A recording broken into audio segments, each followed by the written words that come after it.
Wow, Spider-Man No Way Home was truly unbelievable, and there are so many things that we need to unpack right now.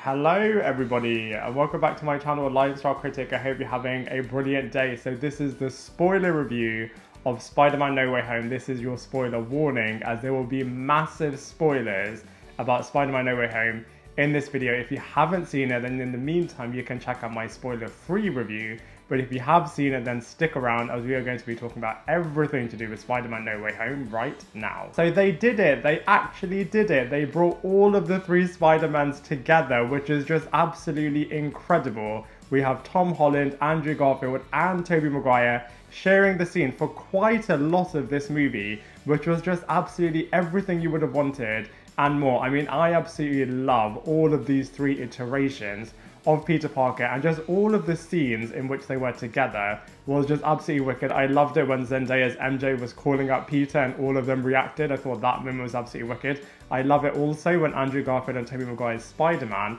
were giving Tom Holland's Spider-Man a lot of advice, talking about how they went through their own grief journeys, which I thought was absolutely wicked. And also, I love how they first worked together as scientists and trying to make cures for all of their individual villains.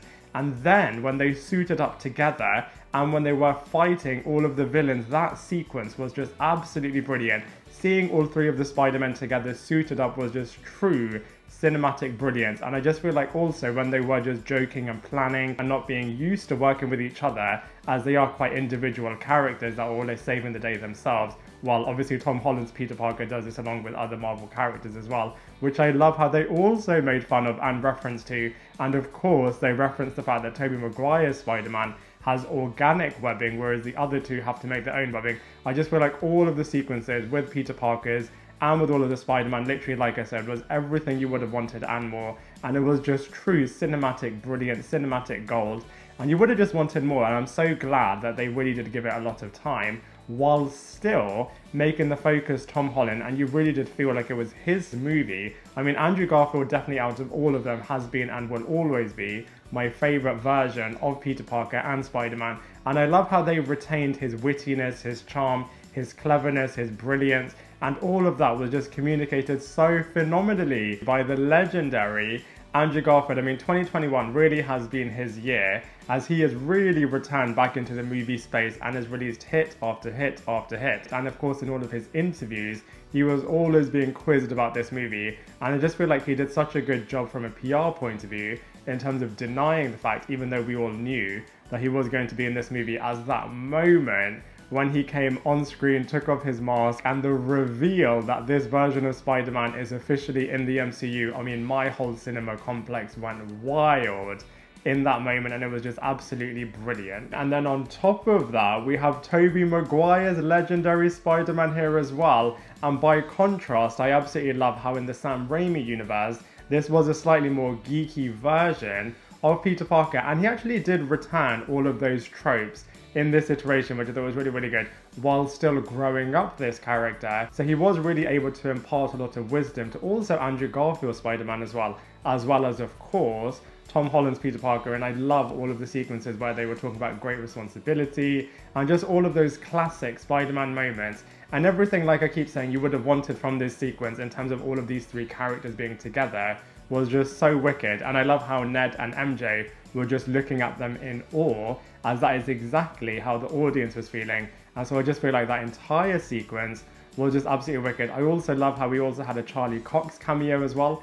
Daredevil, Matt Murdock are officially also part of the Marvel Cinematic Universe. I'm thinking that this is also a variant version of what we've seen to the Netflix version, as opposed to that show being canon, but you know, time will tell. But either way, I would have loved to have seen a little bit more of him, but I feel like the one scene that we did see was really, really good. I love how he caught the brick, and his answer to how he did it was that he's just a really, really good lawyer. I feel like Charlie Cox is just so brilliant in this role, which is why he's so beloved. And I can't wait for this character to reappear in the Echo series, in She-Hulk, and in his own Disney Plus TV series, and I'm sure he will feature again in movies as well, which was absolutely wicked. Seeing all of the multiverse villains, absolutely incredible. Willem Dafoe absolutely smashed it. Firstly, I mean, he channeled all of the evilness of the Norman Osborn and the Green Goblin characters so brilliantly. Literally was a lift and shift from the first Sam Raimi movie. And in this version, even though he looked a lot more demonic, you could just really feel how terrifying he was. And also the fight sequences that he had with Tom Holland's Spider-Man were truly spectacular. The one with the glass breaking and also Tom Holland's heart shattering when he put so much faith and belief in all of the villains. And you can literally just see his heart sinking when he's realizing that actually Doctor Strange was right, that you can't trust these villains, you need to send them back. And this was at the loss of his dear Aunt May. I mean, Aunt May passing away was so heartbreaking. When they said this movie really will transform this version of Spider-Man, and he's just going to go through a really terrifying experience in this movie, I was a little bit fearful that they might kill off the Aunt May character. But then when they did do it, God, I feel like every single person who's going to watch that sequence, you're literally just going to feel everything that Tom Holland's Peter Parker is feeling. And on that point, I feel like Tom Holland did such a brilliant job in this movie, just carried it so wickedly. And like I said in my non-spoiler review, he had such excellent acting range in terms of humor, pain, grief in this sequence as well. And I just feel like he just acted all of it so well. At the end of this movie, we had the brilliant showdown of just two people, Tom Holland's Peter Parker versus Willem Dafoe's Green Goblin. That sequence I just feel like was so brilliant. Literally you can feel all of the rage that Tom Holland's Peter Parker is feeling and nearly going to use that glider. I mean, that glider is so iconic now, isn't it? Using it to almost kill Willem Dafoe's version of Green Goblin, but Tobey Maguire is then stopping him and then he gets stabbed by the Green Goblin. I mean, that sequence I just thought was just so shocking. My suspicions are that they were actually going to kill off the Tobey Maguire character in that space, but given all of the fan hysteria of Andrew Garfield and Tobey Maguire returning, I feel like actually they're going to keep these two characters alive. And I hope that we do get to see them again, maybe in Amazing Spider-Man 3 or in Tobey Maguire's Spider-Man 4. Surely this isn't the last time that we see these two legendary actors playing the Peter Parker character. On that point, I absolutely loved it when Tobey Maguire's Peter Parker also just kept saying to Andrew Garfield's Peter Parker that he's really amazing, and totally making fun of the fact that his version of Spider-Man movies was of course called the Amazing Spider-Man series. Going to another villain, Alfred Molina was so wicked as well as Doc Ock, and this villain is just so formidable. I mean, all of his mechanic tentacles were just so lethal and just so awesome, and literally as awesome as you last saw them in Spider-Man 2. And I love how this character went from being really evil in the beginning of this movie, but actually Tom Holland kind of cured him to return and become a bit of a heroic figure. And I love how he helped the Spider-Men save the day against Electro towards the end of this movie. If you've seen the Marvel Spider-Man animated TV series, you'll also see that Doc Ock does team up with that version of Peter Parker as well, and I love how they kind of mirrored that in this film. Speaking of Electro, I thought Jamie Foxx's version of Electro and Max Dillon was absolutely awesome. This is one of my favourite villains actually, as you can really sympathise and empathise with this character, as he somewhat goes on a similar journey to Peter Parker in terms of being really rejected and feeling really down from society, and then gets these powers but just uses it unfortunately in a slightly evil way. And I just thought it was so authentic and natural how this guy got his comics accurate costume and was actually blue in the beginning, but then through the arc reactor was able to channel a different colour. And I just feel like they did it in a really authentic, natural way, instead of just disregarding what happened in the Amazing Spider-Man series and just kind of reinventing it. I feel like they did it in a really good way. Speaking of other villains, I absolutely love the CGI job that they did to the Lizard and to Sandman. Both of them looked absolutely wicked. And we did still see a bit of a cameo appearance, both from Thomas Haden Church as well as Rhys Ifans. I'm guessing the reason that we didn't see a little bit more of them is maybe due to COVID, and they did do more of a voiceover job as opposed to being there on set. But you know, nonetheless, we did still see these characters and they were still a massive part of this movie, even though they weren't as big as the core three villains in this one, which was really cool. We also had Doctor Strange in this movie. This is literally one of my favourite characters. I feel like anything to do with the Doctor Strange character